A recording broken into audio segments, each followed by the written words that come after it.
10 കൊല്ലം മുത്തുനബിയെ സേവിച്ച് നടന്നു ഈ കസ്വ എന്ന് പറയുന്ന ഒട്ടകം.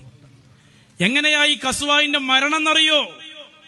മുത്തുനബി വഫാത്താകുന്ന സമയം കട്ടിലിന്റെ ചോട്ടിൽ ഇങ്ങനെ കിടക്കുകയാണ് കസ്വാഹ്. തങ്ങളെ വഫാത്തിന്റെ ടെൻഷൻ താങ്ങാൻ കഴിഞ്ഞില്ല. മുത്തുനബിയുടെ വേർപാട് സഹിച്ചില്ല. കസ്വ വല്ലാതെ അങ്ങ് ആർപ്പിട്ട് കരഞ്ഞുപോയി. കരഞ്ഞ് കസ്വ അങ്ങനെ നടന്നുപോയി.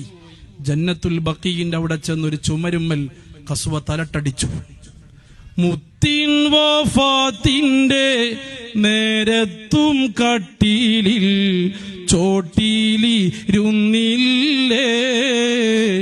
കസ്വ പൊട്ടിക്കരഞ്ഞില്ലേ.